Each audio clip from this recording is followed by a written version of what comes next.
तो सर मेरे साथ क्या है ना, मेरे को कोचिंग वाले पे विश्वास नहीं होता, मैं लिटरली बोलूँ।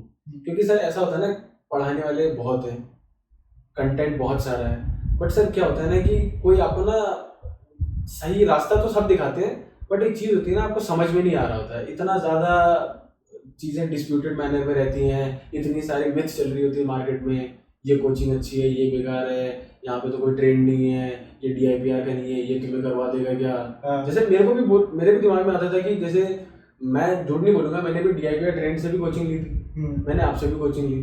तो सर DIPR ट्रेंड वालों से लेने के बाद तो मैं नहीं हो पाया, आप DIPR ट्रेंड ही हो, मैं हो गया। हेलो एवरीवन, मैं विपुल शर्मा आप सबका स्वागत करता हूँ SLB साइक के एक और ऐसे एक्सपीरियंस के साथ कि गाइस मैं आपको ये बताना चाहता हूँ कि आज जो मेरे साथ कैंडिडेट है Gaurav, he got recommended in his last attempt. First of all congratulation Gaurav, thank you for getting recommendation. तो गौरव पहले मुझे ये बताओ कि जैसे कि you got recommended in TGC 140, कैसा लगा? सर जर्नी तो मेरी बहुत लंबी थी सर। मैं 2015 से SSB दे रहा था सर।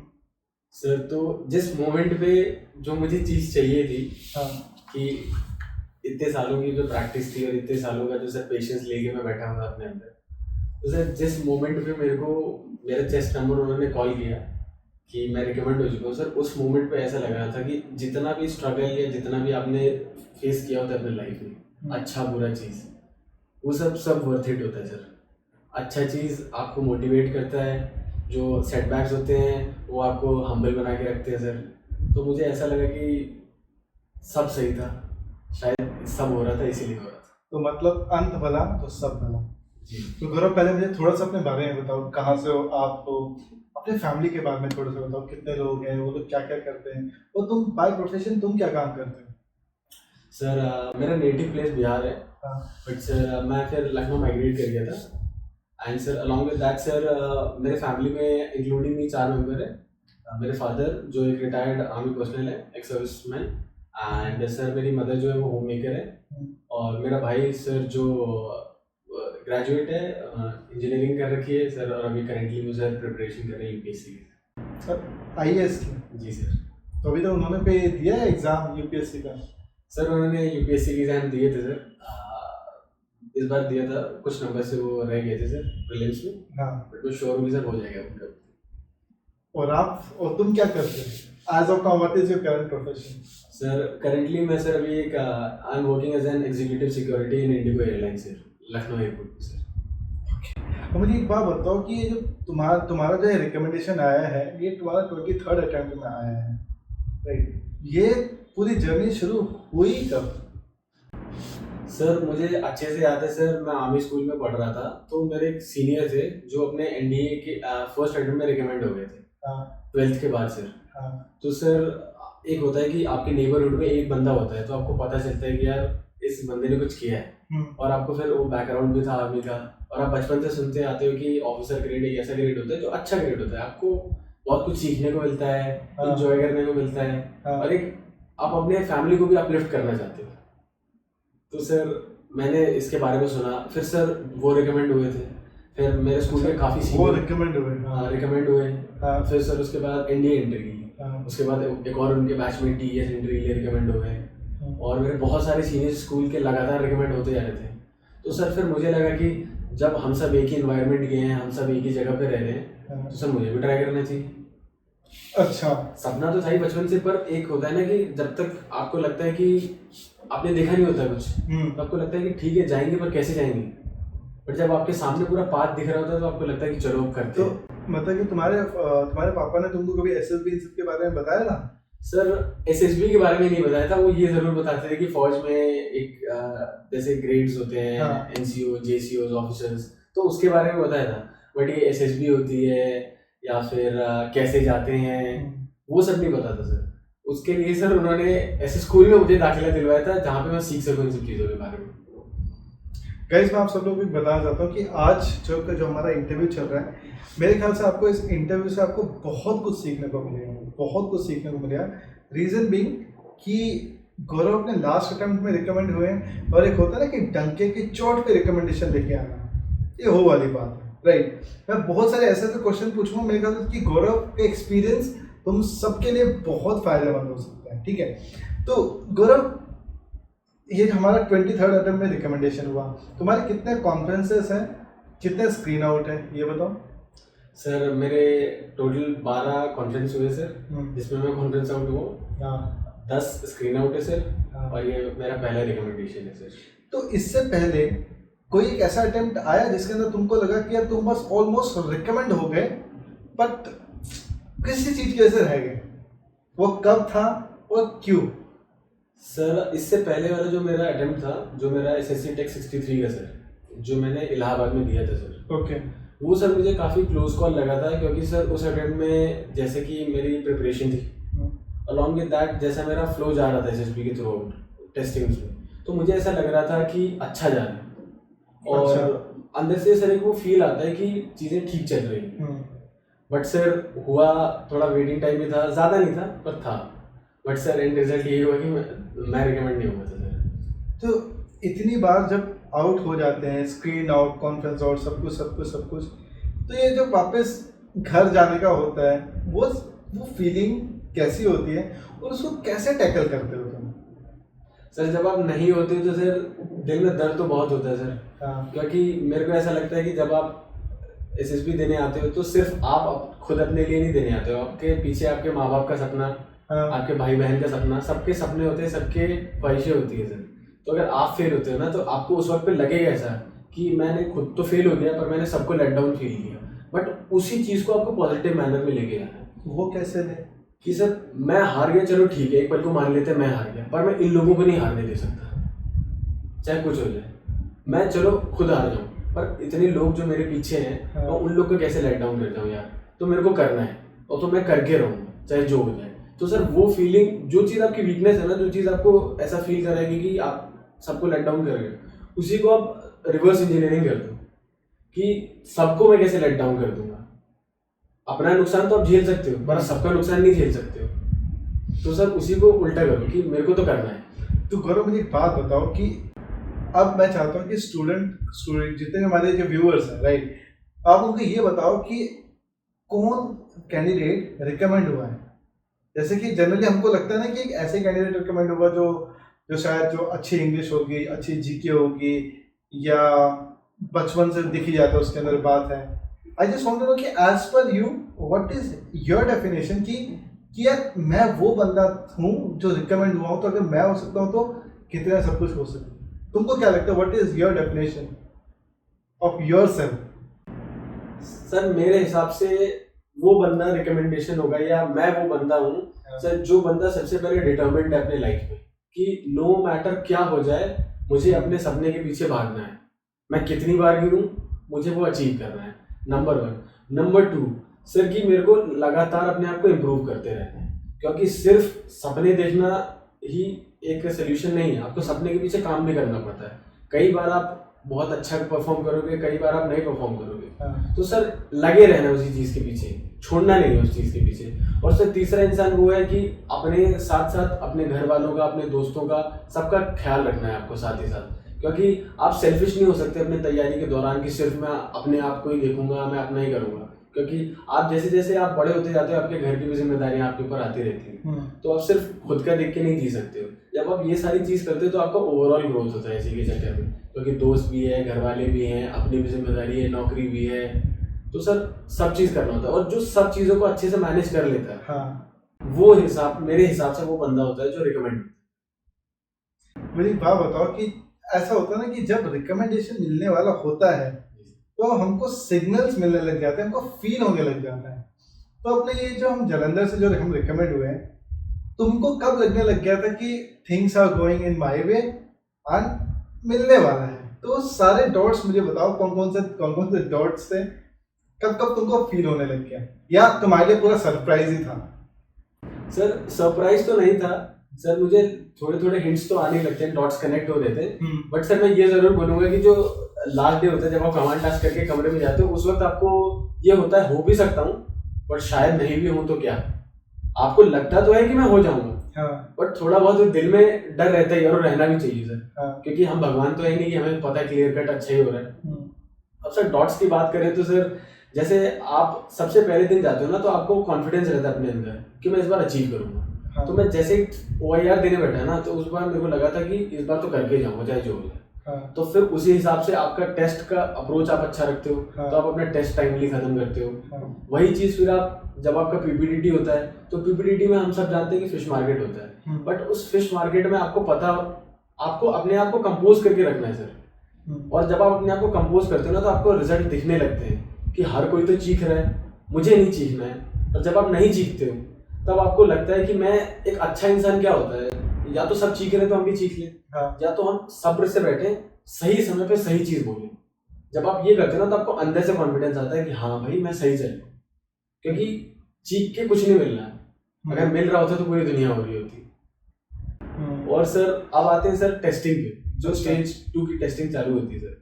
जब आप साइड टेस्ट लिखते हो ना सर तो आपके हाथ नहीं रुकते उसको, आपको पता रहता है मैं क्या लिख रहा हूँ, मैं क्यों लिख रहा हूँ और मैं कितना लिख रहा हूँ। आपको पता रहता है कि मेरे को कितना लिखना है। वो सर अपनी मेहनत तो होती है, साथ ही साथ ऊपर वाले का आशीर्वाद भी रहता है आपके साथ। हाँ। उसके बिना तो सर कुछ नहीं होना, चाहे आप कितना भी करके चले जाओ। तो सर जब आप साइड टेस्ट लिखोगे ना, टैट लिखोगे, मतलब ये तुम्हारा जलंधर का एक्सपीरियंस है राइट? मैं सर स्पेसिफिक जलंधर का ही बता रहा हूँ। तो सर जब आप टैग लिखते हो ना तो आपके दिमाग में मल्टीपल थॉट्स नहीं आएंगे कि ये लिख रहा हूँ, सही लिख रहा हूँ, गलत लिख रहा हूँ। मैं जो लिख रहा हूँ अच्छा लिख रहा हूँ, मुझे पता है कि मैं सही लिख रहा हूँ। जब आप टैग अच्छा लिखते हो ना तो आपको अंदर से कॉन्फिडेंस आता है। वही चीज आपको वैट में चलता है आपके साथ कि मैंने सब सही किया, मैं यहाँ पे भी सही करूंगा। जब आप वैट अच्छा करते हो तो फिर आपको अंदर से आता है कि भाई मैंने वैट अटेम्प्ट किए, सारे अटेम्प्ट किए और अच्छे लिखे। फिर आप SRT में जब आते हो ना तो ये दो चीज का जो आपके पास प्लस पॉइंट होता है वो आपको SRT में भी आता है। फिर आप SRT की क्वालिटी ऑफ जो आपका सोल्यूशन होता है वो उसमें भी क्वालिटी आने लगती है धीरे धीरे। तो आपको लगने लगता है कि यार सब चीज डॉट के हिसाब से चल रहा है कि मैंने अच्छा कंटेंट लिखा है, अच्छे शब्द भी लिख रहे हैं, उसकी वजह से मेरा SRT का जो अटेम्प्ट है, नंबर ऑफ जो सोल्यूशन देते हैं वो भी अच्छे होते जाते हैं। और फिर जब फाइनली जब आप SD लिखने बैठते हो ना तो आपको ये पता होता है कि अब सब मैं कर चुका हूँ अच्छे से। तो अब मेरा जो बचता पार्ट है वो है सिर्फ SD। तो आप SD को भी उतना अच्छे से निभाने की कोशिश करते हो जो आप असलियत में करना चाहते हो। तुम्हारे पास साइक एज पर योर एक्सपेक्टेशन सही गया? हाँ सर, मेरे इस बार का साइक टेस्ट जो था, जैसा मैं घर पे तैयारी कर रहा था सर, जैसा मैंने प्लान किया था कि मैं अच्छे से करूंगा, जैसा मैंने सोचा था बिल्कुल वैसे ही कैसे जा रहा था।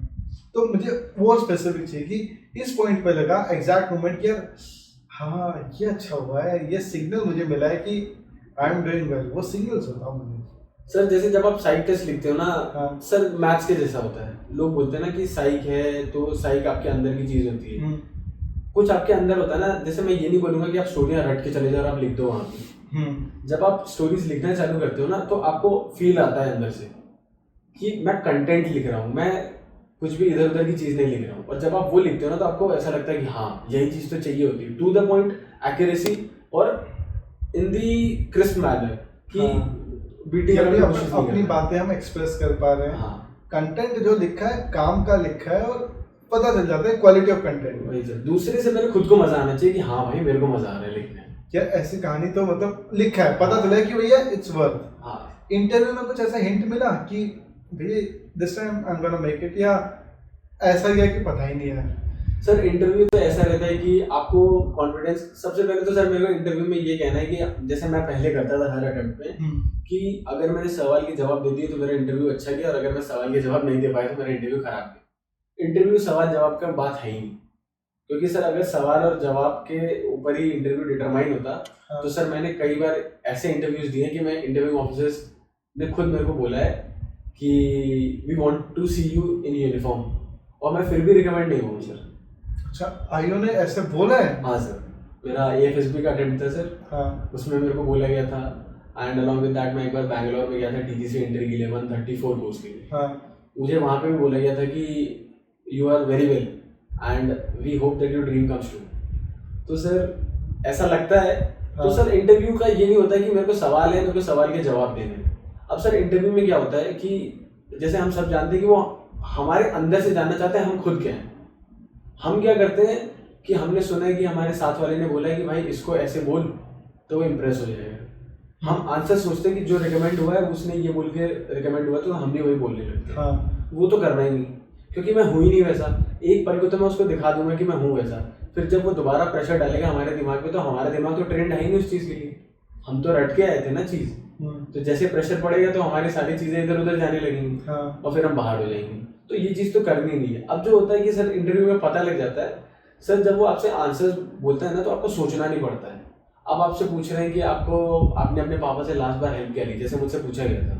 अच्छा, हाँ। कि जैसे मैं घर में सबसे छोटा हूँ तो मुझसे पूछा गया कि तुम हेल्प कभी भी कोई प्रॉब्लम आती है तो किससे हेल्प लेते हो, तो मैं सर छोटा हूँ तो मैं किसी को भी अप्रोच करता हूँ डिपेंडिंग कैसा हेल्प है। हाँ। तो सर उन्होंने मुझसे ऑल ऑफ अ सडन पूछा कि तुमने लास्ट टाइम अपने पापा से क्या हेल्प ली थी। तो सर मैं कंपनी स्विच करना चाह रहा था, तो मैंने सब कुछ डिसाइड किया था, बस मैंने एक ओपिनियन लेने के लिए एक बार अपने पापा से पूछा कि पापा ये ऑप्शंस हैं, ये इस कंपनी में प्रॉस्पेक्ट्स हैं, ये मेरी हाइक होगी वहाँ पे, क्या करना चाहिए। तो उन्होंने मेरे को ये बोला था कि कभी भी पैसे के पीछे मत सोच के जाना कि वहाँ पे मेरे को इतना पैसा मिल जाएगा, तो ये सोच कि तेरे को वहाँ पे ग्रोथ मिलेगी जो ग्रोथ यहाँ पे मिल रही है कि नहीं। अगर वो मिल रही है तो अगर पैसा उतना ही मिल रहा है तो चलेगा। तो ये हुई थी एक्चुअल में, और ये मैंने उनसे पूछा था और सेम चीज़ उन्होंने इंटरव्यू में मुझसे पूछी। तो सर अगर मैंने अपने पापा से कभी हेल्प लिया और मुझे 2 मिनट सोचना पड़ रहा है, हाँ, तो फिर मतलब मैं झूठ बोल रहा हूँ और मेरे को पता ही नहीं है। तो सर जब आपसे कुछ बेसिक चीज़ें पूछी जाती है ना, आप बहुत अच्छे से निभाते हो उस चीज़ को, तो वो आपको समझ में आता है कि भाई मैं सच बोल रहा हूँ। और मेरे को किसी को इम्प्रेस नहीं करना है सर, मेरे को खुद को अंदर से आत्मा से लगना चाहिए ना कि हाँ भाई मैं अच्छा कर रहा हूँ। अच्छा गौरव, मुझे एक बात बताओ, अब क्योंकि यहाँ given are so many SSB, तो पहले मुझे बात बताओ, तुमने 12 कॉन्फ्रेंस तक पहुँचे हो, तो तुम्हारी स्क्रीनिंग के लिए तुम्हारी क्या स्ट्रैटेजी रहती थी, तुम उसके लिए क्या तैयारी करते थे, राइट? अगर कोई जैसे व्यूअर्स स्क्रीनिंग होना चाहते हैं, सबको होना है जी, राइट, तो उसके लिए क्या स्ट्रैटेजी है, क्या कमी होती है, उसको हम कैसे पूरा कर सकते हैं, या इन शॉर्ट पूरा स्क्रीनिंग के लिए टिप्स दे दो अच्छे से। सर मैं ज़्यादा तो नहीं पता मेरे को, पर सर जो मैं करता था मैं वो बताना चाहूँगा। सर सबसे पहले क्या करना है कि हमें ऐसा लगता है ना कि OIR इम्पॉर्टेंट नहीं है, या फिर सिर्फ स्टोरी लिख देंगे तो चल जाएगा, या फिर हमें GD में पार्टिसिपेट करेंगे, स्टोरी अच्छी नहीं लिखी तो भी चल जाएगा। हर टेस्ट इम्पॉर्टेंट है सर, हर टेस्ट इम्पॉर्टेंट है। तो सबसे पहले मैं क्या करता था कि मैं सर OIR की प्रैक्टिस करता था। चाहे मेरे पास एक RS अग्रवाल बुक है, मोटी बुक है सर, इसमें बैंकिंग वगैरह के भी क्वेश्चन रहते हैं। तो आपको जो भी क्वेश्चन मिल रहे हैं सारे टाइप आप पढ़ो, अपने दोस्तों से पूछो, अपने सीनियर से पूछो क्या क्या क्वेश्चंस आते हैं, क्योंकि हमें हेल्प तो लेनी पड़ेगी, तो हम वो हेल्प ले सकते हैं। फिर उसके बाद अपने OIR के ऊपर काम करना चालू करो, जितना टाइम पे सब प्रैक्टिस करो, जितना रच के प्रैक्टिस कर सकते हो, क्योंकि सर जितना हम प्रैक्टिस करेंगे ना तो जब क्वेश्चन पेपर सामने आता है ना तो कॉन्फिडेंस रहता है कि मैं तो कर दिया। OIR की प्रैक्टिस लोग कहाँ से करनी चाहिए? जैसे अगर कोई तुमसे पूछता है कि तुम क्या सजेस्ट करते हो? सर बुक्स बहुत अवेलेबल है मार्केट में। हाँ। अब जैसे मैं तो RS अग्रवाल से ही करता था। हाँ। एक तो उसमें सर क्या है कि बैंकिंग का क्वेश्चन रहता है तो उसमें मल्टीपल सिलेबस कवर रहते हैं, चाहे वो स्पेशल एबिलिटी हो गए या फिर ऑड वन आउट हो गए, एम्बेडेड फिगर्स हो गए, जिससे आपका FCAT की भी तैयारी हो जाए लगे हाथ और OIR भी होता जाए। अच्छा FCAT की रीजनिंग हमारे RS अग्रवाल से हो जाएगी? हाँ सर, उससे हो जाती है सर। Okay, somewhat. अब OIR की तो तैयारी कर लिया आपने। अब सर सबसे बड़ी दिक्कत क्या आती है ना कि हम लोग प्रेशर में आके क्या करते हैं कि PPTT में प्री कंसीव्ड स्टोरी लिख देते हैं, क्योंकि है तो हमारे पास इमेज देखने के लिए एक स्टिपुलेटेड टाइम जो है 30 सेकंड। अब हम प्रेशर में क्या करते हैं कि जो हमें दिख रहा होता है ना, हम अपने विजन को नैरो कर लेते हैं, जो सामने दिख रहा होता है हम वो लिख देते हैं, बट थोड़ा सा हमें अपने विजन को ना वाइडन करना चाहिए। आस पड़ोस में देखो क्या हो रहा है। अब दो लोग बात कर रहे हैं तो बात शहर में के बैकग्राउंड में कर रहे हैं कि गांव के बैकग्राउंड में कर रहे हैं। अगर गांव का बैकग्राउंड दिख रहा है, दो लोग बात कर रहे हैं और हम वहाँ पे बोलते हैं कि वो लोग प्लान कर रहे हैं कि नाइट आउट करने का, तो थोड़ा सा वो चल जाएगा, बट थोड़ा सा ऐसा लगता है। पर वही जब शहर का बैकग्राउंड होगा तो वो दोस्त सोच रहे हैं कि सारे दोस्त का गेट टुगेदर करें, तो वो थोड़ा सा लगता है सस्टेनेबल। हाँ, चल जाएगा। तो हमें सबसे पहले डिफरेंस पता होना चाहिए कि कैसे लिखना है और क्या लिखना है।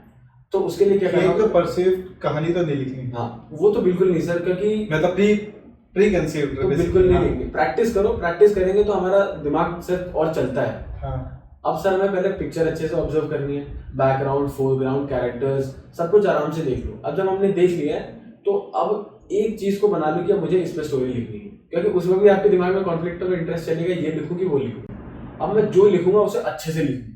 ये क्लैरिटी कैसे मिलेगी कि ये लिखूं वो लिखूं? ये तो कंफ्यूजन है सर। वो प्रैक्टिस से आएगी सर आपके अंदर। जब आप प्रैक्टिस करोगे ना तो कॉन्फिडेंस आएगी आपके अंदर। अगर आप सोचोगे कि मैं एकदम से जाऊं और कूद जाऊं, बैठ जाऊं, तो सर नहीं होगा, क्योंकि बोर्ड एग्जाम्स में भी वही होता है, क्योंकि हमें और लिखा होता है अटेम्प्ट ऊपर वाला या नीचे वाला क्वेश्चन, तो हम क्या करते हैं कि हमें आधा आधा दोनों आ रहा होता है। कभी कभी ऐसा केस होता है। हाँ। बट आपको ये पता होता है कि मैं इसको निभा ले जाऊंगा, इसमें शायद मैं फंस जाऊंगा। हाँ, तो वो आपको कैसे पता चलता है? आपके इंट्यूशन से और आपके प्रैक्टिस से खुद ही फील हो ही जाएगा। खुद ही फील होएगा आपको कि आपको क्या अच्छा लिखना है। और Okay. एट लास्ट अगर कुछ भी आ रहा है ना दिमाग में, जो लिख रहे हो मन से लिखो और अच्छा लिखो, क्योंकि वही आपको रिकमेंड कराएगा स्टेज 1 के लिए। ठीक है। तो और व्हाट अबाउट मतलब कि अगर जो स्टूडेंट्स हैं वो घर पे कैसे प्रैक्टिस करें इस पीपीडीटी की? सर अब जैसे हम प्रिपेयर कर रहे होते हैं तो हमारे बैचेस तो होते हैं, बैचेस इन सेंस कि हमारे दोस्त लोग हो गए, हाँ, या फिर हमारे सीनियर्स हो गए, हाँ, या फिर नहीं भी अवेलेबल है तो जैसे आप कहीं कोचिंग कर रहे हो, हाँ, तो आप वहाँ क्या कर सकते हो कि हमें हमारे मास्टर ने तो पढ़ा दिया, हाँ, बट हमें खुद भी तो इनिशिएटिव लेना पड़ेगा। तो हम क्या कर सकते हैं कि सारे दोस्तों को इकट्ठा करें, हाँ। और हम सब लोग संडेज को एक साथ बैठ के प्रैक्टिस करें। तो मतलब आपस में प्रैक्टिस करते रहने चाहिए। वही सर, प्रैक्टिस ही करवाएंगे सर, क्योंकि हमें भी पता है उतना कम टाइम में रिएक्ट करने के लिए आपको प्रैक्टिस चाहिए,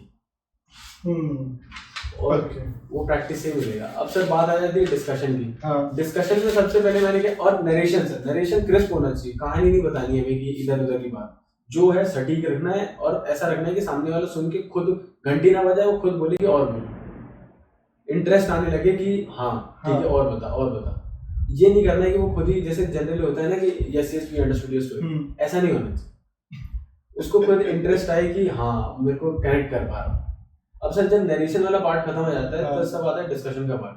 फिश मार्केट सर बनना है, हर किसी को रिकमेंड करना है सर, चाहे मैं हूँ चाहे कोई भी। तो हमें सर उस मोमेंट में क्या करना चाहिए ना, जो सब लोग बोलते हैं मैं भी वही बोलूँ, मोमेंट का इंतजार करो। बट मोमेंट का इंतजार करने में एक चीज होती है जो मेरे को मेरे सीनियर्स ने सिखाई, चाहे आपने सिखाया, चाहे मैंने समय से सीखा, सबने मेरे को जो सिखाया, प्रोडक्टिव रहना है आपको डिस्कशन के टाइम पे। मतलब कि हमें स्टिक नहीं करना है कि 4 कैरेक्टर तो 4 कैरेक्टर, नहीं भाई 4 तो 5, 4 या 5 हो गया ना भाई। अब हमें आगे बढ़ना है कि अलॉन्ग विद दैट कैरेक्टर हम क्या काम कर रहे हैं। ग्रुप को हमेशा आगे डायरेक्शन में प्रोसीड कराते लेते जाना है, ताकि और ज्यादा व्यूज पता चले। अगर आप अपने आप को रिस्ट्रिक्ट कर दोगे कैरेक्टर्स पे ही या थीम पे ही, तो आपने डिस्कस करके फिर उसको पता क्या चला, तो स्क्रीनिंग क्या हो गया। अब जब आप ग्रुप में ज्यादा बच्चे ज्यादा आइडियाज देंगे, ज्यादा इनपुट देते रहेंगे, तो ज्यादा लोग स्क्रीनिंग होंगे। और अगर आप रिस्ट्रिक्ट कर लोगे अपने आप को, no this is not idea, this is not workable, ये ऐसा नहीं, तो मतलब भैया थोड़ा सा फ्लेक्सिबल होना चाहिए। ठीक है भाई, तुम्हारी अगर बात नहीं मान रहे तो मैं अग्री कर जाए। वही हमें तो स्क्रीनिंग होना है, हमें मतलब कि हमारी स्टोरी ले रहे नहीं ले रहे हैं, हमें तो स्क्रीनिंग होने से मतलब स्क्रीनिंग हो। अभी तो टैग तो है ही, उसमें दिखाएंगे हमारा कितना व्यू है, हम कितने अच्छे हैं। मुझे ये बताओ, तुम्हारा कॉन्फ्रेंस एक्सपीरियंस एक बार मुझे बताओ कि आफ्टर जब तुम कॉन्फ्रेंस से बाहर निकले, वहां से लेके जब तक तुम्हारा चेस्ट नंबर बुलाया गया तब तक, और एकदम सब डिटेल्स चाहिए मुझे। सर जैसे ही मैं कॉन्फ्रेंस हॉल से बाहर निकला तो मेरे को लगा लास्ट अटेम्प्ट है, और एटलीस्ट ये तो पूछ लेते कि इस बार तुम कैसी तैयारी करके आए थे, और अगर हम कर देते हैं तो तुम क्या करोगे घर जाके। कुछ नहीं पूछा, मुझे लगा यार मैं फिर वापस जा रहा हूँ घर खाली हाथ। तो मैं फिर उसके बाद गया और साइड में गया, मेरे को दोस्त था तो मैं उससे बात करने लगा, और फिर हम लोग पानी वानी पीने लगे। फिर पानी पिया, फिर आराम से हम लोग बैठे। तो मेरे मन में ख्याल आया यार मेहनत तो की थी यार, अंदर से मन तो कर रहा है कि आत्मा मान नहीं रही थी कि नहीं मैं खाली हाथ जा रहा।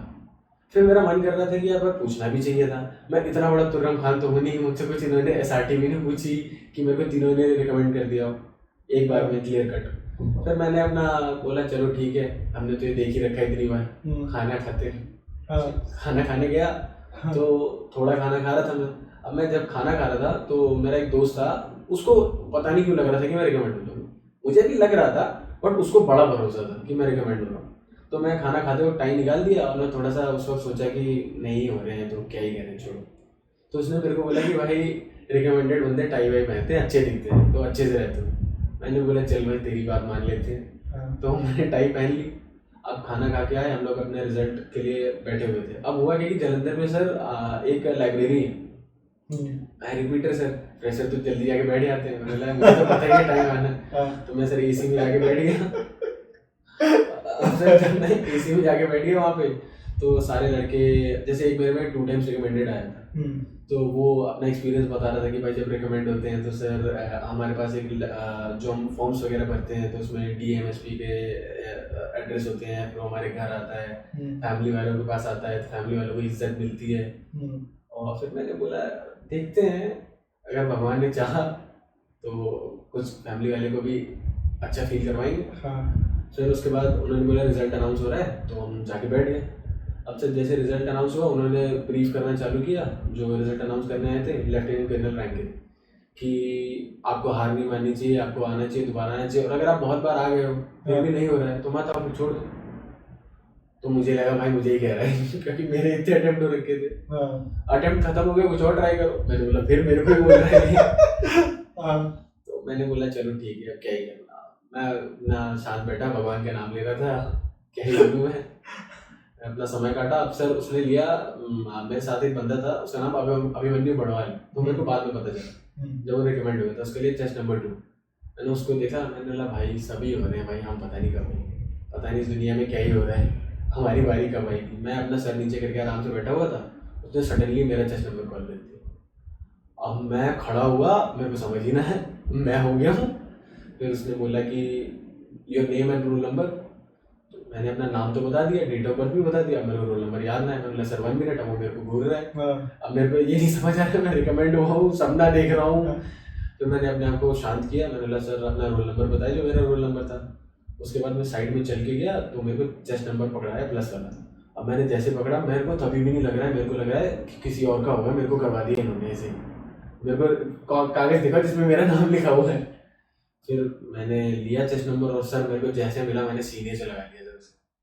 और वैसे सीने से लगा के एकदम सर पे लगाया कि सर मैं 9 साल हो गए सर मेरे को एसएसबी के चक्कर काटते काटते, मेरे को इस दिन के लिए मैं जी रहा था कि किसी दिन तो मैं रिकमेंड हूँ। और सर जैसे मैं रिकमेंड हुआ सर, मेरे को ऐसा लगा कि मेरे माँ बाप की मेहनत, मेरे भाई की मेहनत, मेरे सीनियर्स, चाहे मास्टर हो, आप हो सर, सबकी मेहनत सर मैंने सफल कर दी सर। जितना सबने मेरे पीछे मेहनत लगाई थी, उस मोमेंट में मुझे ऐसा लगा सर, मैं रोया, मैं बहुत रोया सर, क्योंकि वो सर मेरे को ऐसा लगा कि बहना चाहिए सर उस वक्त। मैंने संभाल के रखा था, क्योंकि मैं फेल होता था ना सर, तो मैं भले कमरा बंद करके रो लेता था, पर मैं रोता नहीं था किसी के पास जाके। मेरी माँ पहचान लेती थी कि मेरा बेटा दुखी है, पर मैं कभी अपने दोस्त के पास नहीं गया रोने के लिए कि भाई मैं मेहनत कर रहा हूँ, मैं नहीं हो रहा हूँ। तो उस दिन मैंने रोने दिया अपने आप को कि ठीक है यार, क्या कर सकते हैं, खुशी के आंसू। फिर सर उस मोमेंट के बाद मेरे को ऐसा लगा कि वो थोड़ी देर के लिए फील हुआ, फिर मेरे को ऐसा लगा कि बस इस चीज़ के लिए मैं इतना तड़प रहा था। और एक एक मोमेंट होता है सर, वो बस एक मोमेंट में ना आपकी ज़िंदगी यूं से यूं पलटती है, फिर सब कुछ वैसा ही चलेगा। वही हवा, वही सब लोग, बस सब वैसे ही होगा सर, मतलब कुछ खास नहीं होगा। बस ये आपको लगेगा कि जब आप देखते हो ना किसी को, तो ऐसा लगता है हाँ भाई मैंने भी कर लिया। घमंड नहीं आता, पर ऐसा लगता है कि यार कर लिया है भाई मैंने। सेंस ऑफ अचीवमेंट आता है सर, कि जब आप मेस में जाओगे ना खाना खाने, और जब आपको, जैसे हम भी देखते थे सर, झूठ क्यों बोलूं, हाँ हमने भी प्लस वाले देखते थे, हम देखते रहते थे खा कैसे रहा है, हम बैठे रहते थे, नजर हटती नहीं थी। वही सर, ऐसा नहीं कि उस बंदे को देख रहे, मतलब चेस्ट क्या नंबर कर रहे हैं, वही सर, कि हम कब बैठेंगे उस खुशी में, उस फीलिंग के साथ। सर होता वही है कि जैसे वो 5 दिन ना आपको स्ट्रेस लगते हैं, पर जैसे आपका रिजल्ट आ जाता है ना, आपको पता था कुछ काम ही नहीं करना है, तो तब आपका दिमाग चलता है चलो भाई आप करते हैं मजा। तो उस वक्त जब आप कभी भी, सर मेरा ये कहना है कि फ्लेक्स नहीं करना चाहिए। ठीक है भाई, मिल गया, ऊपर वाले का आशीर्वाद था, मेहनत थी, मिल गया। तो सर मैं जब जा रहा था ना, तो तब मेरे को उस वक्त ऐसा लगता था कि जब देखते थे तो मेरे को ये नहीं होता था कि घमंड होता था कि यस आई अचीव। मुझे ऐसा लगता था भाई मेहनत काम आ गई भाई, वो फील होता था सर अंदर से कि करके दिखाया मैंने, माँ बाप के लिए, आपके लिए, भाई के लिए, सबके लिए सर, बस कर दिया मैंने सर। तो सर ये फील होता है सर। अब मुझे एक बात बताओ, जैसे कि तुम जैसे एसएसबी साइड के हमारे प्राउड रिकमेंडेशन, राइट, ये बताओ कि तुमने एसएसबी साइड क्या सोच के ज्वाइन किया था, ये बताओ। सर मैं जब एसएससी टेक 63 का इंटरव्यू जाने वाला था, उससे पहले मैं तैयारी कर रहा था। तो सर मेरे साथ क्या है ना, मेरे को कोचिंग वाले पे विश्वास नहीं होता, मैं लिटरली बोलूँ, क्योंकि सर ऐसा होता है ना, पढ़ाने वाले बहुत हैं, कंटेंट बहुत सारा है, बट सर क्या होता है ना कि कोई आपको ना सही रास्ता तो सब दिखाते हैं, बट एक चीज़ होती है ना, आपको समझ में नहीं आ रहा होता है। इतना ज़्यादा चीज़ें डिस्प्यूटेड मैनर में रहती हैं, इतनी सारी मिथ्स चल रही होती है मार्केट में, ये कोचिंग अच्छी है, ये बेकार है, यहाँ पे तो कोई ट्रेंड नहीं है, ये DIPR का नहीं है, ये तुम्हें करवा देगा क्या। जैसे मेरे भी दिमाग में आता था कि जैसे मैं झूठ नहीं बोलूँगा, मैंने भी DIPR ट्रेंड से भी कोचिंग ली थी, मैंने आपसे भी कोचिंग ली। तो सर DIPR ट्रेंड वालों से लेने के बाद तो मैं नहीं हो पाया, आप DIPR ट्रेंड ही मैं हो गया। तो सर वो सब चीज़ें आती, तो सर मैंने इसलिए लिया नहीं था कोचिंग। तो जब मैं एसएससी टेक 63 के लिए पढ़ रहा था, तो मैं यूट्यूब चैनल पे गया, तो मैंने आपका कंटेंट एक्सप्लोर करना चालू किया। मैंने बोला भाई ये तो हमारी तरह सोचता है, वो फील आता ना, ये तो हम में से एक है। फिर मैंने आपका कोर्सेज जो था, मैंने वीडियोस वगैरह थे ऑनलाइन, वो मैंने पढ़े, मेरे को समझ में आया, मैं कनेक्ट कर पा रहा था। मेरी चल रही थी नाइट शिफ्ट सर उस वक्त। हाँ। तो मैं रात में 2 बजे अपना कैबिन में जाता, वो A4 शीट लेता, जो आप बताते जाते सर्कल बनाओ, इनर सर्कल आउटर सर्कल, तो सर मैं वो सब बना के कनेक्ट कर रहा था।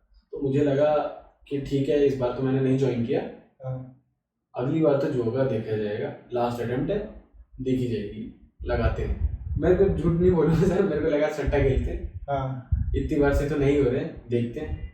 तो सर मैंने सोचा कि डिसाइड किया कि करना, क्योंकि मेरे को कंटेंट बहुत अच्छा लगा, कंटेंट अच्छा था, कनेक्टिंग था, और मुझे ऐसा लग रहा था कि ये हमारे जैसा सोच रहा है। जैसे कई जगह क्या होता है ना, जब आप DIP या ट्रेन से पढ़ते हो तो वो बहुत अच्छा बताता है, फिर हमें लगता है कि मेरा दिमाग तो इतना अच्छा चल ही नहीं रहा है, तो फिर आपको वो होने लगता है कि आप ओवरशैडो होने लगते हो, और आप अपने आप पे सेल्फ डाउट लाते हो कि भाई वो इतना अच्छा सोच रहा है तो वो क्यों नहीं रिकमेंड होगा, मैं तो सोच ही नहीं पा रहा।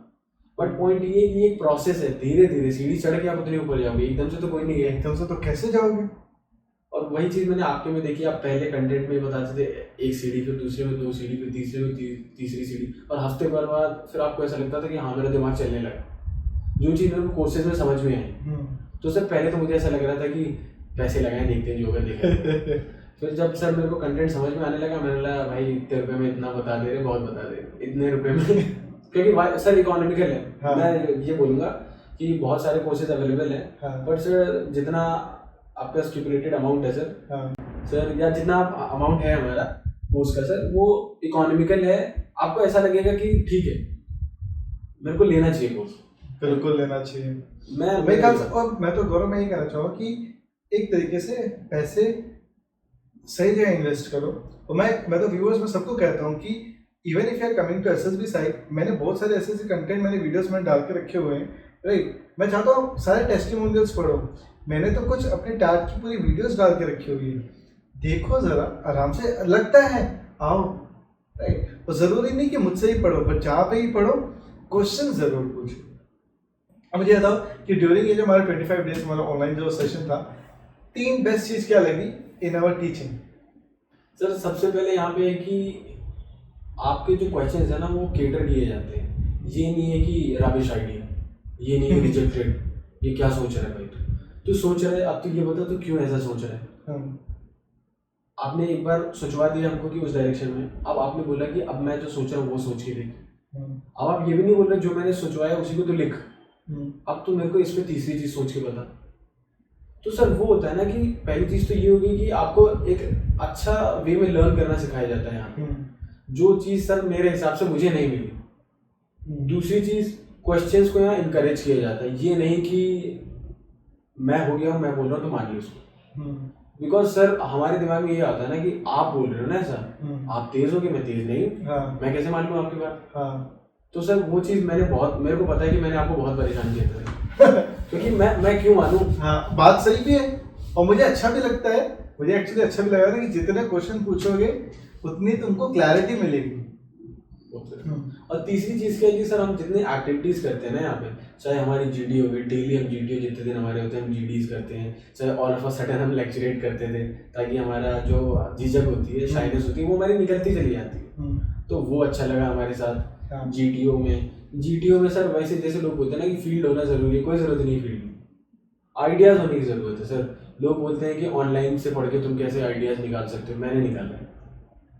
कोई जरूरत नहीं है फील्ड होने की, है बहुत अच्छी है। हाँ। नहीं है तो हम उसमें क्या कर सकते हैं, हमें उस पर फोकस करना है। ऐसे परेशानियां तो दुनिया में बहुत है, पर हमें तो सोल्यूशन ओरिएंटेड रहना है ना कि भाई ये प्रॉब्लम है तो हम सोल्यूशन कैसे निकाल सकते हैं। तो सर ऑनलाइन में भी अच्छा खासा समझा जा सकता है ये जो फील्ड टास्क होते हैं हमारे PGT HGT वगैरह, कमांड टास्क वगैरह। अब एक बात बताओ, जैसे कि अगर क्योंकि बहुत सारे लोग हमेशा स्ट्रैटेजी जानना चाहते हैं, टाइम टेबल जानना चाहते हैं कि यार SSB की तैयारी करें तो करें कैसे, शुरुआत कैसे करें, क्या टाइम टेबल होना चाहिए, उनको क्या करना चाहिए। तो बेसिकली एक फ्रेशर कैंडिडेट पूछ रहे हैं कि सर मैं क्या करूं, कैसे टाइम टेबल बनाऊं, क्या करूं, कहाँ से शुरुआत करूं, ताकि मैं रिकमेंड हो जाऊँ। सर सबसे पहले तो मुझे ये बोलना है कि जैसे हम लोग क्या करते हैं, जो मैं भी पहले करता था, फोटो देखा लिखना चाहिए। नहीं होगा भाई ऐसे। क्यों? क्योंकि आपने अपने दिमाग को चलाया ही नहीं, और आप अपने दिमाग को पता है कैसे चलाओगे, वो है अपने बारे में जान के, और वो है इंटरव्यू के तरीके। रिवर्स कर दो प्रोसेस को। अगर जैसे आप इंटरव्यू से तैयारी करना चालू करते हो, मैं क्या चाहता हूँ, मेरे माँ बाप क्या चाहते हैं, मेरे माँ बाप मेरे बारे में क्या बोलते हैं, मैंने अपने माँ बाप से हेल्प कब ली थी। तो सर इससे क्या होता है कि स्टोरीज निकलने लगती हैं। अच्छा अपने बारे में ये हमको कंटेंट मिलने लगता है। अपने बारे में आपको कंटेंट मिलने लगेगा, आपको खुद से आप जानोगे अपने आप को। जब आप खुद से अपने आप को जानोगे तो आपको अपने प्लस माइनस मिलेंगे, वो आप एसडी में भी करने लग जाओगे। आपको जब अपने देखोगे यार मैंने अपने दोस्त के साथ क्या क्या मूवमेंट किए, तो यार मैं ट्रिप पे गया हूँ, तो आपको वो भी टाइम में मदद करेगा। फिर आपके दिमाग में एक टाइम पे ये भी आएगा कि अब जैसे हमने फैमिली में एक साथ क्या किया है, तो जब ग्रुप पिक्चर आएगी तो आपको वो भी दिमाग में आएगा। तो मतलब ये जो चीज तुम सारी चीज बता रहे हो इंट्रोस्पेक्शन की बता रहे हो? सर वो इंट्रोस्पेक्शन करना है। एक चीज जो मैंने आपके जरिए जाना था, वो वियर योर बैचेस जो हम कहते हैं, wear your medal sorry wear your medals. तो सर वो होता क्या है कि हमने क्या किया कि लाइफ में बहुत चीजें की है, बट हम अपने आप को अंडर एस्टिमेट करते रहते हैं कि क्या हुआ भाई, बैडमिंटन ही तो खेला है भाई, लोग नहीं खेल पाते। मैंने बास्केटबॉल खेला है, मेरे से छोटे हाइट वाले हैं जो बॉल लेके आते, मैं टैप मार के गिरा देता हूं, नहीं मार पाते बास्केट। तो ये कि भाई हमें अपने जो मेडल्स हैं उसे पहनना पड़ेगा, और हमें उसको तभी पहनेंगे जब हम अपने आप को जानेंगे। और वो हम कब जानेंगे, वो इंट्रोस्पेक्शन करके। सबसे पहले खुद को जानना जरूरी है। स्टोरी लेके लिखना, पिक्चर देखा स्टोरी लिखना चालू कर दिया, ऐसे नहीं होगा। मैं करता था, मैं नहीं हो रहा था।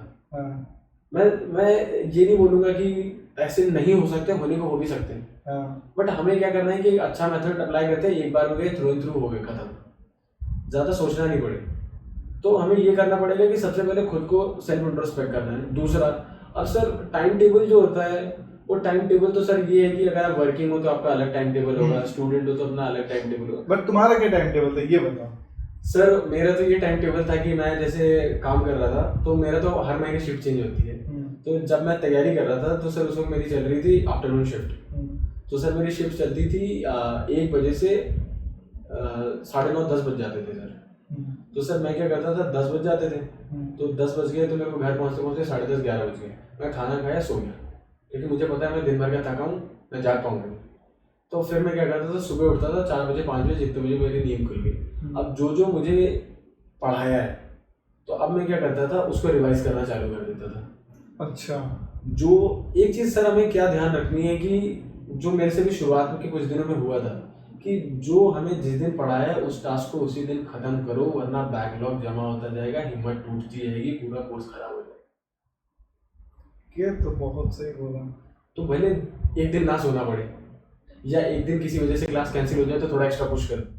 हाँ, वो होगा सर, क्योंकि मेरे साथ हुआ था। मैंने शुरुआत में 1-2 दिन लिया, अरे ठीक है कर लेंगे, और मेरे से हुआ कि मेरे को लगा, और मेरा लास्ट रन था, मैंने बोला ऐसे तो नहीं होगा, तो ऐसे होने नहीं देना है। तो पहली चीज रिवीजन, दूसरी चीज जो चीज तभी की तभी पढ़ाई गई है तभी कर लो।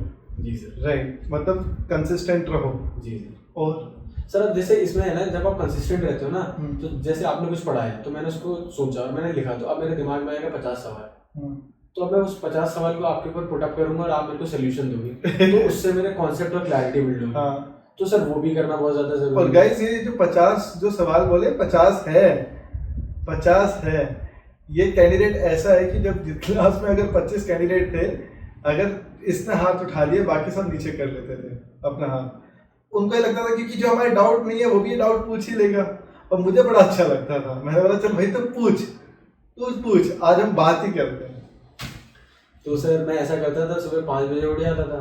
अब उस वक्त मैं क्या करता था कि अब जैसे सुबह का टाइम है, अब दिमाग खाली है, चलेगा दिमाग, तो अब जैसे हमें कुछ स्टार्ट के बारे में, मॉर्निंग में पढ़ाई करनी चाहिए सर। पढ़ाई आपके ऊपर है, आपको जब टाइम मिल रहा है तब करो, आपको अचीव करना है। फिर भी तुम क्या एडवाइस करोगे? क्यों नहीं करनी चाहिए? मेरे हिसाब से सर करनी चाहिए। मॉर्निंग में क्यों नहीं करनी चाहिए? क्योंकि सर उस वक्त ऐसा रहता है ना, शांत माहौल रहता है दिमाग में। मुझे भी ऐसे लगता है कि मॉर्निंग के अंदर तैयारी करोगे ना, सही है ना। हम इंस्टाग्राम ये सब चीज चलाएंगे, हम लोग बात करने के लिए कोई है ही नहीं, क्योंकि जिनसे हम बात करने वाले वो 9-10 बजे उठेंगे। हम अब 4 बजे बैठ के सोचेंगे कि यार अब अपने जीवन के साथ क्या करूं, तो वी डू नॉट हैव, हमें इतना डिस्टर्बेंस नहीं होता। तो मैं मतलब हमारे मम्मी पापा हमेशा सही कहते थे, बेटा उठ जा सुबह। वो तो है सर, बट जब तक पढ़ेगी नहीं तब तक फील होगा नहीं। सर मैं इसी पे एक चीज ऐड करना चाहूंगा। सर होता क्या है ना, जब हम अपने सुबह के टारगेट बनाते हैं और अचीव करते हैं ना, तो आती है कॉन्फिडेंस हमारे अंदर कि अब हम पूरे दिन कोई भी चैलेंजेस आएगा उसे टैकल करेंगे। और ये चीज अगर आपके अंदर पहले दिन से आने लगी, तो धीरे धीरे लाइफ में भी आएगा सर, एसएसबी तो हो जाएगी सर। एक पॉजिटिव फीलिंग आती रहती है जब हम टास्क कंप्लीट करते रहते हैं, राइट? वही सर। और सर मतलब मैं भी पहले ये सोचता था कि एसएसबी करनी है, सर एक चीज़ जो होती है ना, एसएसबी हो जाएगी, अपने आप को सुधारना बहुत ज़रूरी है। हम अपने आप को सुधारते नहीं और चाहते हैं कि हम जैसे हैं वैसे में हमें ले लें, तो वैसे अगर आप अच्छे होते तो हो चुके होते। तो फिर अगर जैसे पूछा जाए फर्स्ट अटेम्प्ट से लेके अपने फाइनल रिकमेंडेशन तक तुमने 3 चीज़ क्या क्या सुधारी है? सर सबसे पहले तो सर मैं बहुत उस समय पे बेसब्र हो जाता था कि मुझे चाहिए तो मुझे चाहिए। पहली चीज़ सर, चीज़ें अपने समय पे आएंगी, जब ऊपर वाले ने सोच रखा है तभी आएंगी, पर इसका मतलब ये नहीं हाथ में हाथ रख के बैठ। तो सब्र अपने अंदर लेके आओ, सबसे पहली चीज। दूसरी चीज, रेगुलर इंप्रूव करो अपने आप को। आप एसएसबी जा रहे हो, आपको कुछ बंदे ऐसे मिलेंगे जो रिकमेंड होते हैं, जेन्युइन होते हैं, कुछ बंदे ऐसे मिलेंगे जो प्रीवियसली रिकमेंडेड होते हैं, आप उनसे इंटरेक्ट करो। इधर उधर की बात करने के बजाय एसएसबी में जो हम करते ही हैं, जनरली एज ग्रुप भी हमारी ऐसी है, तो हम वो करते ही हैं, बट साथ ही वो करो, पर साथ ही साथ उनसे पूछो कि भाई आपका क्या अप्रोच रहता है। नॉर्मल बातचीत करो जेन्युइन बंदे से जो आपको अच्छा गाइड करे, तो आप उससे अपने आप को इम्प्रूव कर लोगे। अब उसके साथ इम्प्रूव करने के साथ साथ तीसरी चीज आप क्या कर सकते हो कि सर अपने आप को, आपको सेल्फ बिलीफ रखना है अपने, क्योंकि आप कई बार ऐसा होगा कि मेहनत करोगे, प्रैक्टिस करोगे, समय साथ नहीं देगा। होता है सर, हर दिन होता है, कभी कभी चीजें साउथ चली जाती है। अब विराट कोहली है सर, विराट कोहली को शतक बन रहे थे उससे, बस उससे एक शतक बनाने में उसको 3 साल लगे। इसका मतलब ये तो नहीं है कि वो विराट कोहली वो शतक बना नहीं सकता था, उसने 70 शतक बना रखे थे उस पॉइंट ऑफ टाइम। तो सर उसको एक शतक बनाने में 3 साल लगे, 3 साल तक उसको ऐसा सूखा हो गया कि वो 100 रन नहीं बना पाया। तो सर वही है कि चीजें समय से आएंगी, सब रखो, इम्प्रूव करते रहो अपने आप को, पर लगे रहो। ये नहीं कि समय से आएंगी तो बैठे रहते हैं, आएंगे तब करेंगे, ये नहीं करना है। क्योंकि जब गेट खुलेगा ना तो सर उस वक्त रेस लगी हुई है, सब फुल स्पीड में दौड़ेंगे, तो तुम्हारी स्पीड ऐसी होनी चाहिए ना कि गोली की तरीके से बस गेट खुला तो अंदर। उस वक्त आपको ये नहीं सोचना है कि काश मैं ये कर लेता, तो आपको ये करके रखना है अपने आप को। फेल हो रहे हो कोई बात नहीं, अपने आप को और शार्पन करो, अपने आप को और इम्प्रूव करो कि जिस दिन मौका है right on the bullseye hit करो, सीधा राइट ऑन द मनी अब अंदर। अब जैसे एक और सिचुएशन होती है कि हमारे एसएसबी में रिकमेंडेड कैंडिडेट्स आते हैं जी सर। तो तुम्हारे इस जालंधर में कितने आए थे? सर मेरे में 9 प्रीवियसली रिकमेंडेड आए थे, जिसमें से एक वो जेंटलमैन कैडेट था, उठिए गया से आया था सर। अब बात क्या है कि जब इतने लोग इन हो जाते हैं तो ये लोग इन होने के बाद भी लोग डरते रहते हैं। और मैं ये बताना चाहता हूँ व्यूअर्स, आप भी रिलेट कर सकते हो, क्योंकि आप भी जब इन हो जाते हो, इन होने के बावजूद तेरा तुम बोलते हो भाई ग्रुप भी ऐसा मिला जिसके अंदर ऑलरेडी इतने सारे लोग रिकमेंडेड हैं, ये डर का कैसे सामना करें, क्या करें? सर मैं भी डरा हूँ, मैंने भी कभी कभी परफॉर्मेंस खराब की है, पर सर मैंने ना इससे एक सोल्यूशन निकाला है। सोल्यूशन क्या है कि वो भी रिकमेंड होने आया, मैं भी रिकमेंड होने आया। मुझे ज़्यादा भूख है क्योंकि मैं हुआ नहीं हूँ, उसकी भूख शायद ऐसी हो सकती है कि उसकी भूख थोड़ी कम हो चुकी होती है क्योंकि उसने अचीव कर लिया होता है। तो मुझे अपने आप को ऐसा दिखाना है कि मैं बेसब्र नहीं हूँ, बट मैं उससे ज़्यादा इस चीज़ को अच्छे से संजो के रखूँगा और मैं उससे ज़्यादा डिजर्विंग हूँ, क्योंकि यही चीज़ आपको पुश करेगी। उसने तो अचीव कर रखा है, तो उसका क्या जा रहा है कि वो हुए नहीं हुए। ये आता है सर, मैंने बहुत सारे रिकमेंडेड कैंडिडेट जो मेरे साथ हैं, मैंने सुना था कि अरे नहीं हुए तो देखी जाएगी, बट आपको तो नहीं देखा जाना है, आप आए और आप होने आए हो, तो ठीक है भाई, वो आए रिकमेंडेड, वो अपनी लड़ाई लड़े। मुझे पता है कि मेरे को ज़्यादा ज़रूरत है, मेरे अंदर ज़्यादा भूख है और मैं हो गया हूँ। उस टाइम पे अपने आप को क्या क्या समझाएं एट एसएसबी, क्योंकि अब अभी हमारे पास समय नहीं है, अभी दिन चल रहा है और घंटे टक बहुत जल्दी कम हो रहे हैं, तो कैसे हम अपने आप को उनके इन्फ्लुएंस से बचाएं या उस चीज को कैसे हम ओवरकम करें? सर सबसे पहले क्या करना है, जो मैं करता था, अपनी आंख बंद करनी है, अपने माँ बाप के सैक्रिफाइसेस याद करने हैं कि मेरे माँ बाप के सैक्रिफाइसेस किसी रिकमेंडेड से बहुत बड़े नहीं है, मेरे माँ बाप सबसे बड़े, मेरी मेहनत सबसे बड़ी, मैंने इतने साल जो दिए हैं या मैं इतने दिनों से लगा हुआ हूँ, मेरे टीचर, मेरे पेरेंट्स, मेरे सीनियर, सबकी सैक्रिफाइसेस, सबकी मेहनत इतनी बड़ी होगी कि एक रिकमेंडेड का और उसे खा जाएगा। ऐसा तो नहीं होना चाहिए। तो सही है, ऐसा तो नहीं होना चाहिए। और जब आप ये सोचोगे ना कि नहीं यार, ये और वो एक दोनों बराबर कैसे होगा और वो कैसे ज्यादा होगी, उस मोमेंट पे आपके साथ लाइफ में ऐसा आएगा ना कि नहीं मुझे करना है, तो उस मोमेंट पे आपको ऐसा लगेगा अब करना है तो करूंगा। वो आया रिकमेंड होने, हो मैं अपना रिकमेंड होने। सर वो जैसे बोलते हैं ना, we have no foundation, we want, if we find will recommend all of you. करो भाई सबको, मुझे क्या मतलब, वो बोरा का रिकमेंड आए, मुझे कोई मतलब नहीं। सर अपने आप को कंट्रोल रखना पड़ेगा, क्योंकि अगर आप ये सोचोगे ना कि वो रिकमेंडेड आया था हो जाऊंगा, मेरे में 2 टाइम्स रिकमेंडेड था सर, वो एनसीसी एंट्री से और एफकेट एंट्री से रिकमेंडेड था सर। हाँ नहीं हुआ। अच्छा, रिकमेंड ही नहीं हुआ। रिकमेंड नहीं हुआ। तो इन जो 9 लोग आए थे जी सर। जालंधर में, 9 में से कितने रिकमेंड हुए वापस? Sir 2 sir. तो बाकी 7? बाकी 7 सर कॉन्फ्रेंस आउट हो गए। तो व्यूअर्स मैं आपको ये बताना चाहता हूँ इन बेसिकली कि ऑब्वियसली अगर तुम एसएसबी देने जा रहे हो, ऐसा नहीं होगा कि भैया एसएसआर आएंगे तो उनको बोलेंगे हाँ भाई आराम से परफॉर्म कर, तो टेंशन मत ले। डेफिनेटली तुम्हें ग्रुप के साथ परफॉर्म करना पड़ेगा, डायनेमिक सिचुएशन होगी, बट ध्यान रखना जो रिकमेंडेड कैंडिडेट और तुम में ज़्यादा फर्क है नहीं। बस फर्क ये है कि उसको लगता है कि जो वो पहले जिस स्ट्रैटेजी से रिकमेंड हुआ है उसको कॉन्फिडेंट होगा, और तुझे भी सिर्फ अपनी तैयारी पे कॉन्फिडेंट रहना है।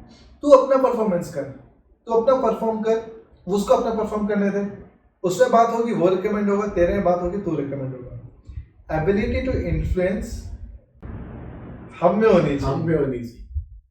वही वाली बात है ना, केजीएफ में वो रॉकी डायलॉग बोलता है, डर होना चाहिए बट दूसरे के दिल में होना चाहिए। तो भैया इन्फ्लुएंस हमारा होना चाहिए बाकियों पे as compare to we are getting influenced. और अगर दोस्तों हो भी रहे ना, एड्रेस मत करो। जैसे गौरव ने बोला, याद करो कहाँ से आए हो, राइट? इनसे भी ऊंची क्या बड़ी चीज है। जब आप वहाँ पे परफॉर्म कर रहे हो, तुम्हारे घर पे वेट किया जा रहा है कि 5वें दिन दोपहर के 2 बजे तुम फोन करोगे, और उनको मतलब नहीं है कि तू किनके साथ गया है, किनके साथ तैयारी कर रहा, नहीं, उनको बस तुम एक रिजल्ट बताओगे। वो आँख बंद करके बता रहे हो या मम्मी सेम ही हो गया, तुम पे डिपेंड करता है। मुझे एक बात बताओ, जैसे बहुत सारे फ्रेशर्स होते हैं, राइट? क्योंकि फ्रेशर्स हैं, उन सबको फर्स्ट अटेम्प्ट में रिकमेंड होना है, वो ऐसे टॉप 3, 4, 5 या टॉप 10 चीज क्या करे कि फर्स्ट अटेम्प्ट में रिकमेंड हो जाए? सर सबसे पहले तो सब्र लाना है, क्योंकि फर्स्ट अटेम्प्ट है तो आप फुल एनर्जी के साथ जाते हो। हाँ। तो सबसे पहले सब्र रखना अपने अंदर। हाँ। कि ये मत करना कि अग्रेशन में आप अपना पूरा काम खराब करें। थोड़ा एग्जांपल स्पेसिफिक। सर जैसे क्या होता है ना कि हम जीडी में आते हैं, हम फ्रेशर होते हैं, हमें पॉइंट्स आते हैं, तो हम क्या करते हैं कि 1 पॉइंट मारेंगे, 2 पॉइंट मारेंगे, 3 point, 5 point, 7 point, 10 point. Test क्या है? ग्रुप डिस्कशन, ग्रुप डिस्कस करना है भाई, हमें सिर्फ अपना पॉइंट नहीं बताना। टेस्ट तो समझो, हम फ्रेशर होते हैं, हमें आ रहा होता है तो हम बोल रहे होते हैं, भाई सबका सुनना है, हमें अपना नहीं बोलना है सिर्फ। और ये फ्रेशर्स में होता है, मैंने भी किया है। हाँ। मैंने भी किया है। हाँ। तो हमें अपने अंदर वो सब्र लाना है, क्योंकि अगर आपके अंदर वो सब्र होगा ना, पहली चीज सब्र आपको हर टेस्ट में बहुत इंपॉर्टेंट काम करेगी। क्यों? अगर फोटो अजीब आ गई, टाइटल में होता है, तो अगर आप बेसब्र होगे तो बकल कर जाओगे, वहां पे बकल कर जाओगे तो पूरा साइड टेस्ट खराब कर दोगे। वहां सब्र रखना है आपको। हाँ। इंटरव्यू में अगर आपको वो ग्रिल करेगा, सब्र रखना है, रो नहीं देना है उसके सामने, वरना वो वहां खराब हो जाएगा। तो सब्र करना। ओके। और दूसरी चीज क्या है सर, फ्रेशर में क्या होता है ना कि हम बहुत कैजुअल होते हैं। हाँ। कि पहली बार तो ये देखा जाएगा भाई, पहली और आखिरी बार ही जाना है भाई, हमें कौन कौन से बार बार चक्कर काटने, क्यों जाना है बार बार? एक बार में जाओ, अकेडमी जाओ, पास आउट हो अच्छे से, माँ बाप का सपना पूरा करो। तो कैजुअल ना रहे तो उसके लिए क्या करें? सर कैजुअल नहीं रहने के लिए ना, सबसे पहले आपको क्या करना पड़ेगा, अगर आप खुद से अपने आप को ट्रेन कर सकते हैं तो खुद से ट्रेन करो। काफी जैसे मेरे भी दोस्त थे, वो क्या करते हैं कि बोलते भाई मुझे इन्वायरमेंट चाहिए। इन्वायरमेंट चाहिए तो या तो दोस्त बना लो वैसे जो तैयारी करते हो, नहीं है तो मैं ये नहीं बोलूंगा कि कोचिंग जाओ, यहीं आओ, कहीं जाओ, जहाँ अच्छा मिल रहा है वहां जाओ। हमें रिकमेंडेशन से मतलब हमें अपने आप को इम्प्रूव करना है, हमें अपने घर वालों को इम्प्रूव करना है, तो हमें उस पर काम करना है। मतलब तैयारी करके जाओ। तीसरी चीज क्या है सर कि तैयारी में साथ ही साथ हमें क्या करना होता है ना कि हम क्या करते हैं कि या तो एक ऑर्गेनाइज मैनर में नहीं तैयारी करते। अच्छा। जब हम पढ़ाई करते हैं तो सिर्फ पढ़ाई करने लगते हैं, जब हम फिजिकल करते हैं तो सिर्फ फिजिकल करने लगते हैं।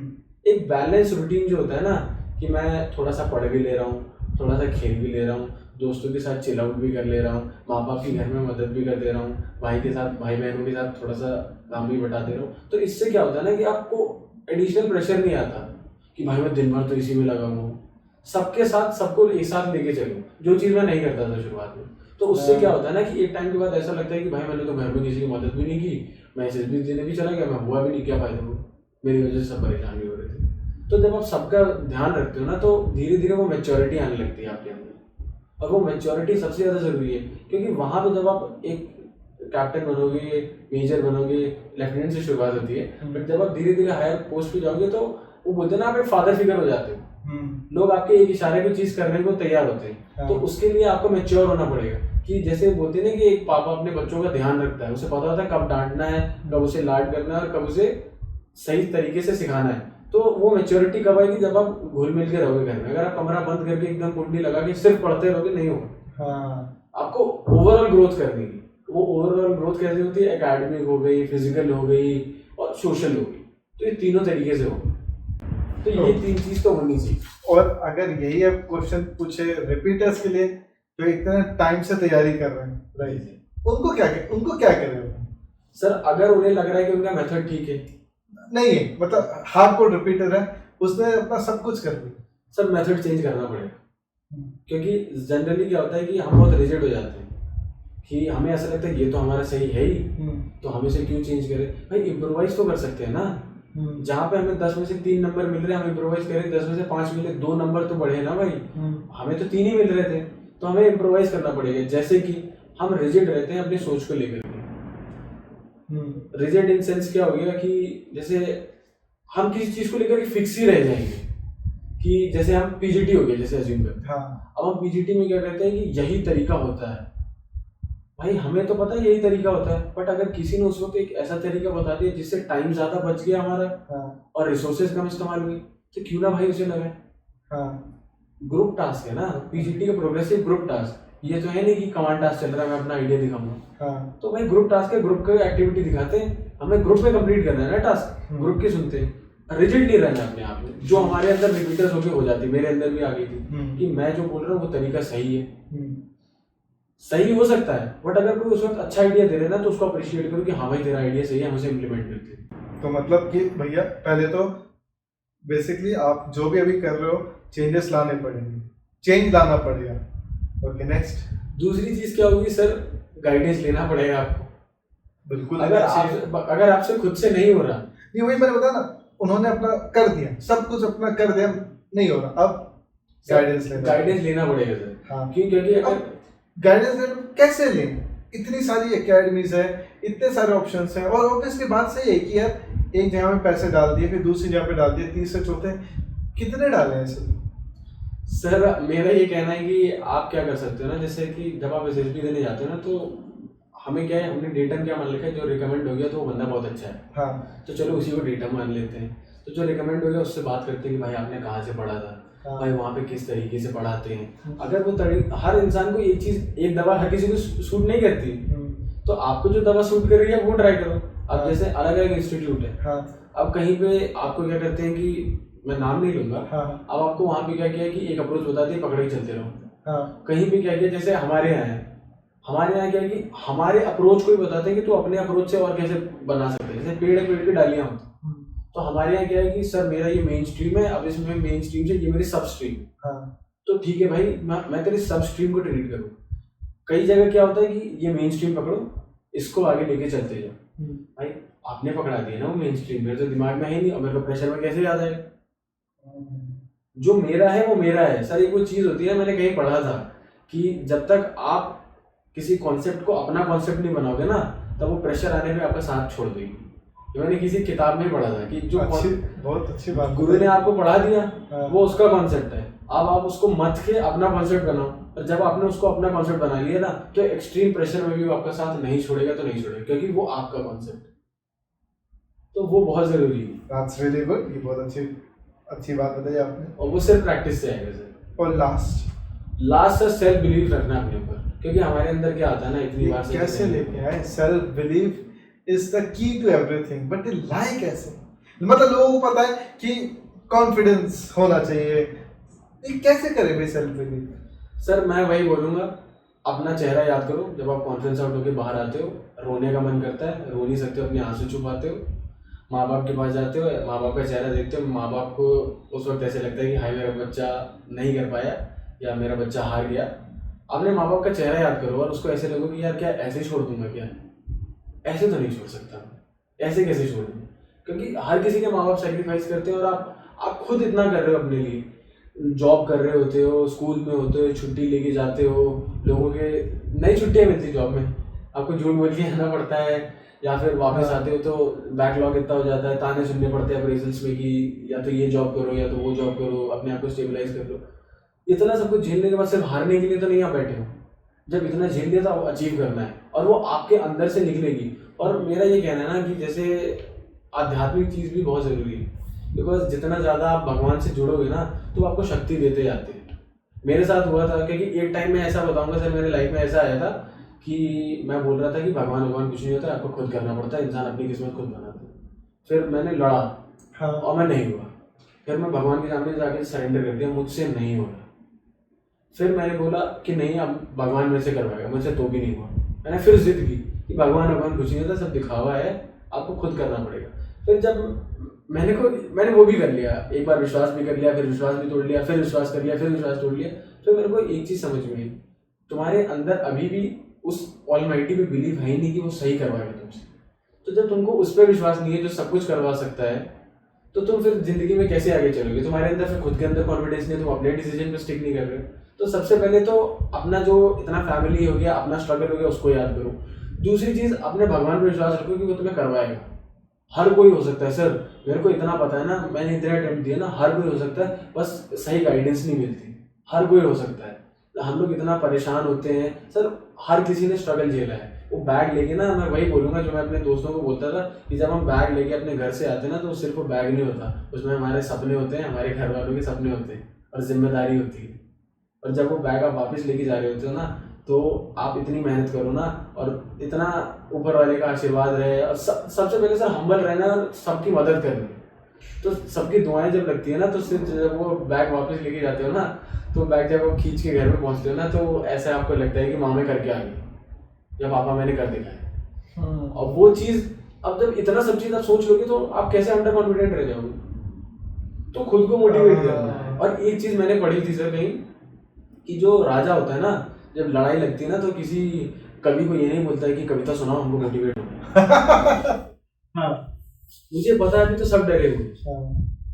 तो भाई अब मैं लीडर हूँ, अब लीडर सबको मोटिवेट करेगा। सपोज मैं करता हूँ कि मैं 4 लड़ाई हार गया, तो अब मैं क्या करूँगा कि मैं अपने जो टीम को बोलूँगा, भाई हम तो जा ही रहे हैं, मर ही जाएंगे हम लोग, तो एक काम करते हैं, देखते हैं, जी गए तो जी गए, मर गए तो मर गए। तो भाई तो क्या ही फौज में करेगा? अब जो इंसान खुद को नहीं मोटिवेट करवा पा रहा है, वो अपनी यूनिट को, अपने बटालियन को, अपनी कंपनी को कैसे करेगा मोटिवेट? ये सोचो। तो जब आप ये सोचोगे ना कि फ्यूचर में मैं इतना लीड करूंगा, मैं तब कैसे मोटिवेट करूंगा, तो आप खुद को मोटिवेट करोगे। और leader is a self motivated person, ये बात याद रखना है। मुझे एक बात बताओ, तुम और मैं बहुत टाइम से कनेक्टेड है, ठीक है? मैंने पढ़ा है, मैंने SLP के बारे में पढ़ा है, बट उसके अलावा मैंने बहुत कुछ पढ़ा है। 2-3 जितना भी तुम्हारा मन करे, 3 से ज़्यादा नहीं, राइट? मेरी जो भी मैंने टीचिंग दी, तुमको सबसे टॉप की कौन सी टीचिंग तुमको सबसे लगी कि यार ये सही है, ये अच्छा लगा मुझे?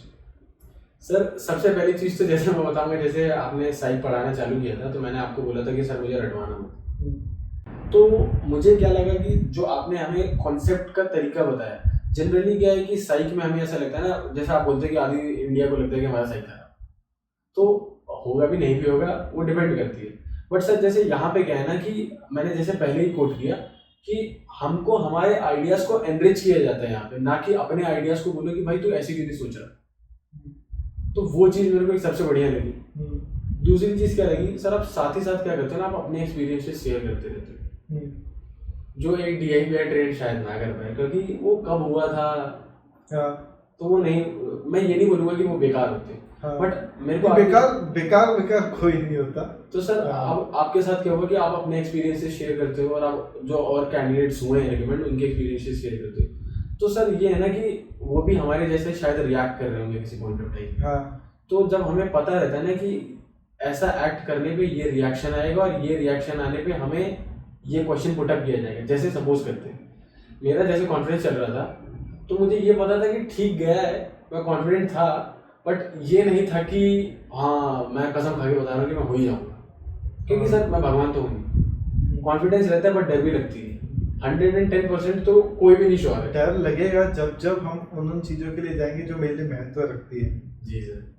और इसी पे ना सर, डर पे ना मेरे भाई ने एक कोट बताया था, मेरे को याद है कि जब भगवान राम है, जब लक्ष्मण जी को बाण लगा था वो मूर्छित हो गए थे। हाँ। तो उस भगवान को भी सेल्फ डाउट आ गया कि मैं अपने भाई को बचा पाऊंगा कि नहीं बचा पाऊंगा। जब भगवान राम को सेल्फ डाउट आ सकते हैं तो मैं कौन? तो सेल्फ डाउट तो मतलब हर किसी को आएगा, सेल्फ डाउट तो हर किसी को आएगा। तो उस सेल्फ डाउट को दूर रखने के लिए क्या करना है कि अपने आप को मोटिवेटेड रखना, रगड़ के प्रैक्टिस करनी, चाहे वो आपका जीडी हो गया, लेक्चर हो गया, कुछ भी हो गया। ये नहीं कि स्टोरी रट के चले गए, वो नहीं करनी। तो ये हो गया। अब सर दूसरी चीज जो मैंने वही बताया कि आप जो एक्सपीरियंसेस शेयर करते हो वो, और तीसरी चीज ये है कि सर साथ ही साथ आप ना थोड़ा आध्यात्मिक चीजें भी बताते हो। कि जैसे कि मुझे याद है आपने एक चीज बोली थी कि गीता में अर्जुन जब बार बार फेल हो रहा था या उसको डर लग रहा था, तो कृष्ण भगवान ने उन्हें कुछ बोला था। तो सिमिलर चीज मुझे कॉन्फ्रेंस में बोली गई, सॉरी मेरे इंटरव्यू में बोली गई कि तू बार बार फेल हो रहा है, तो हैंडल कैसे कर रहा है इन सब चीज़ों को। तो मैंने सीधा उससे बोला कि सर को बोला, मतलब सर को मैंने ये बोला कि सर पहली चीज़ तुझे ऐसा नहीं लगता है कि थोड़ा सा तू भाग रहे इन सब चीज़ों से। तो मेरे को वो याद थी बात बहुत अच्छे से कि कायरता शोभा नहीं देती अर्जुन तुम पे, पार्थ तो ये कायरता तुम पे शोभा नहीं देती। तो सर मैंने वही सोचा कि ना ये नहीं, और मैंने सर इसलिए खुल के बोला कि सर फेल हुआ तो क्या हो गया सर, मैं लगा रहा और मैं वापस लौट के आया और मैंने मेहनत की और मुझे पता है मैं हो जाऊँ। तो सर वो सब चीज़ें मेरे लिए काम कर गई सर ये 3 चीज़ें बहुत मेरे लिए बहुत बोलते हैं अमृत की तरह थी, जो उस समय पे मेरे लिए काम करी और मैं जिसकी वजह से हो पाया। व्यूअर्स देखो, गौरव का एक्सपीरियंस बहुत ज़्यादा है, राइट। फाइनल अटेम्प्ट रिकमेंडेशन है, इसके बाद तो पता नहीं क्या नहीं था, राइट। जी जान लगाइए, अच्छे से मेहनत कीजिए। देखो आप लोगों के एसएसबी आएंगे, अगर आप पहले मैं आपको अपने कुछ मैं गाइडेंस देता हूँ, 2-4 पॉइंट देता हूँ, फिर गौरव आप भी बताना कि तुम फाइनली क्या हम कंक्लूड करेंगे, ठीक है। देखो व्यूअर्स, मैं आपको ये बताता हूँ कि आपको एसएसबी साइट पे आना चाहिए। रीज़न इज कि आपके पास अगर एसएसबी है, पहली बात कुछ रटवाया तो जाएगा नहीं, पर बात क्या है कि अगर तू जा रहा है तुझे एक अच्छी तैयारी करके जाना चाहिए, तू डिजर्व करता है। रही बात, ज़रूरी नहीं है हर एक कैंडिडेट को कोचिंग की ज़रूरत नहीं है। बहुत बार लोग मुझसे क्वेश्चन पूछते हैं कि एसएसबी की तैयारी होती कैसे है। एसएसबी की तैयारी इन सिंपल सा है कि अगर तू करंट लाइफ में जो भी काम तू कर रहा है अच्छे से कर रहा है तो एसएसबी में भी रिकमेंड होगा। जॉब अगर मैनेज नहीं कर पा रहा तो दिक्कत है, राइट। लाइफ बैलेंस रखनी है, सब कुछ करना है, राइट। बेसिकली स्पोर्ट्स भी खेलना है, एक्स्ट्रा करिकुलर भी करना है, पढ़ाई भी करनी है। और एक और चीज़ मैं आप सबको बताना चाहता हूँ कि एक रिपीटर ना मुझे बहुत बार बोलता है, जो ग्रेजुएट होते हैं या जो ऑफिस में काम कर रहे होते हैं, बोला सर इतनी सारी चीज़ चल रही है, इन सब में मैं कैसे करूँ मैनेज, जॉब करूँ, प्लेसमेंट लूँ, एग्ज़ाम की तैयारी करूँ। यार दोस्त, सबकी लाइफ में यही है, सबकी लाइफ में यही है, बाय डिफॉल्ट सबका ही यही है। So there is no need to complain. First, सबसे पहले तैयारी अच्छी कर। दूसरी बात, यू आर नॉट स्पेशल। मैं ये कह रहा हूँ, तू स्पेशल नहीं है कि तेरे को अलग से चैलेंजेस मिल रहे हैं। Everyone around you are having the same challenges. वो लोग टैकल कर पा रहे हैं, तू भी टैकल कर सकता है। कंप्लेन या एक्सक्यूज मत कर, राइट। और रही बात, अगर फर्स्ट शॉट के अंदर रिकमेंडेशन लेना है, फर्स्ट शॉट के अंदर बहुत लोग चाहते हैं वो रिकमेंडेशन के लिए, तो you should know your self first. इसको हम कहते हैं इंट्रोस्पेक्शन। आप हिस्ट्री, ज्योग्राफी, न्यूज़पेपर, अपनी सराउंडिंग, भैया वो सेकेंडरी, टर्सरी या उसके बाद की बात है, प्राइमरी तुम खुद हो। अपने आप को जानो। और द थिंग इज, ये जो मेरा अब जैसे ऑनलाइन कोर्स भी है, ऑफलाइन कोर्स भी है, इसके अंदर इंट्रोस्पेक्शन पे इतना ध्यान दिया जाएगा कि जो चीज़ तुम्हारे इंटरव्यू के अंदर होगी वही चीज़ तुम साइकोलॉजी के अंदर भी लिखोगे। और ये बात है कि तुम्हें रटना नहीं पड़ेगा, तो खुद ही लिख रहा होगा। तो बोलेंगे सर चीज़ें कितनी सिंपल थी, एसएसबी इतना सिंपल था, कॉम्प्लिकेट हम खुद ही कर रहे थे, right. Gaurav, any final guidance words for the viewers? Sir guidance क्या, मैं तो बस एक अपना पर्सनल एक्सपीरियंस बताऊंगा कि आपको सबसे पहले मेहनत करनी है और शिद्दत से मेहनत करनी है कि ये पहली और आखिरी बारी में जा रहा हूँ, इसमें मैं रिकमेंड हो गया। उसके लिए आपको पूरी जी जान लगा देनी है, चाहे जो हो जाए। उसके लिए सही गाइडेंस की जरूरत है। गाइडेंस आपको सीनियर से मिल जाए, कहीं से भी मिल सकते हैं, दोस्तों से मिल जाए, बंदा कहीं से भी सीख सकता है। वही सर। और तीसरी चीज़ है कि सर सब चीज़ एक साथ लेके चलनी है, क्योंकि हम लोग कभी कभार क्या करते हैं कि एक को लेके चलते हैं, दूसरे को छोड़ देते हैं, दूसरे को पकड़ते हैं, तीसरे को छोड़ देते हैं। जब आप ओवरऑल काम करते हो ना तो सर आपकी पर्सनैलिटी निखर के आती है। और मल्टीटास्किंग करना बहुत इंपॉर्टेंट है, फौज में तो करना ही पड़ता है सर, हर समय करना पड़ेगा। और सर जब आप ये सब करते हो तो सर आपको खुद पर्सनल ऐसा लगता है कि हाँ मैं अच्छा कर रहा हूँ। एसएसबी हो जाएगी सर, मेरे को अब लगता है ना कि हो जाएगी। इसी चीज़ के लिए सालों साल हम परेशान होते रहते, नहीं हो रहे, हो जाएगी। पर अगर तू अच्छा इंसान ही नहीं है तो तू क्या ही करेगा एसएसबी।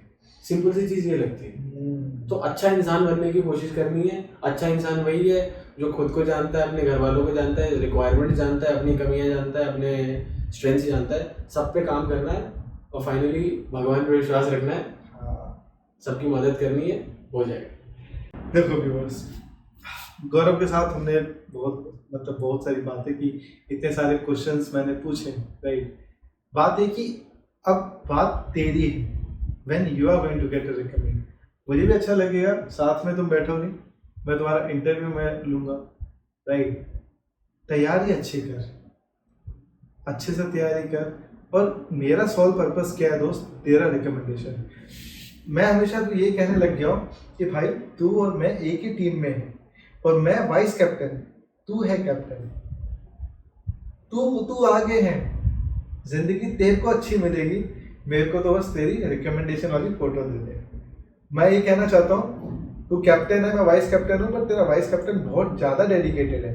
और अगर मेरा कैप्टन बिगड़ेगा, मेहनत नहीं कर रहा होगा, तो मैं उसको बोलूँगा, क्योंकि मेरी टीम जीतनी चाहिए at any cost. So guys, अपना ये इंटरव्यू हम यहीं पे एंड करते हैं। और भी मैं ऐसे अच्छे इंटरव्यू लेके आता रहूँगा जिससे आपको प्रोडक्टिव इन्फॉर्मेशन मिलेगी। एसएसबी साइट को फॉलो करो गाइस, सारे बैच डिटेल्स आपको कैप्शन इन सब में मिल जाएगी। एंड कुछ भी क्वेश्चन होगा जो आप गौरव से पूछना चाहते हो guys, do mention in a comment box. So thank you everyone for watching. Gaurav, thank you. Thank you sir.